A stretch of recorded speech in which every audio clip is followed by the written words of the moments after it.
आउ किछि दिन परे रंगर पर्व होली जहाँ को समस्ते उत्साहित अछंती किंतु सबुठारु गुरुत्वपूर्ण कथा हेउछि रंग खेलबा समय निजर स्वास्थ्यर जत्न नेबा निहाती जरूरी अटे काहेकि ना बाजार रे मिलुथिबा होली रंगरे रासायनिक सामग्री मिश्रण हेउछि जहाँ आम नाक पाटी एवं चर्म पई क्षतिकारक होई पारे तेणु रंग खेलंतु किंतु एहाकु सतर्कता रे खेलंतु काहेकि ना होली रंगरे मर्क्यूरी लेड एवं क्रोमियम मिश्रित होता है एगुड़िक श्वासक्रिया गुरुतर विपद सृष्टि करें तेणु रंग खेलवा समय किसी दिग प्रति निश्चित भाव में ध्यान दिंतु जमीक अत्यधिक रंगीन एवं उज्जवल रंग किणवा ठारू दूरे रुहतु कहीं अधिक रासायनिक मिश्रित होता है जदि आपण चाहिए फूल एवं हलदी निर्मित प्राकृतिक रंग किनीपारे किंबा घरे बनाई पारे जदि आस्थमा एवं ब्रोंकाइटिस रोग पीड़ित अच्छा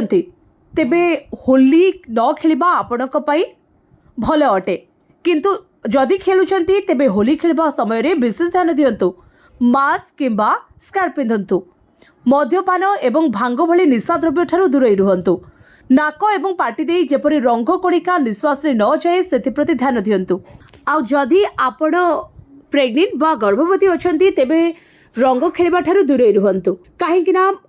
मर्क्यूरी किडनी एवं यकृत एवं गर्भस्थ शिशुर स्वास्थ्य उपरे प्रभाव पकाई थाए एवं रंगरे मिश्रित होथिबा क्रोमियम रासायनिक ब्रोंकाइटिस आस्थमा एवं एलर्जी सृष्टि करि पारे एहा पिला मानक पई विपदजनक होई पारे तेनु बाजार रे मिलुथिबा रासायनिक रंग ठारू छुआंकु जेते दूर संभव दूरे रखंतु काहेकि ना होली रंगरे सीसा परि भारी धातु थाए जहा रक्त को क्षति पहुंचाई थाए काहेकि ना फुसफुस मार्ग रे एही रंग अटकी जाई पारे जेउ कारणरू ब्रोंकाइटिस आस्थमा एवं एलर्जी होई पारे होली खेलवा समय अधिकांश लोक ठंडा एवं काशर मध्य शिकार हुअन्ति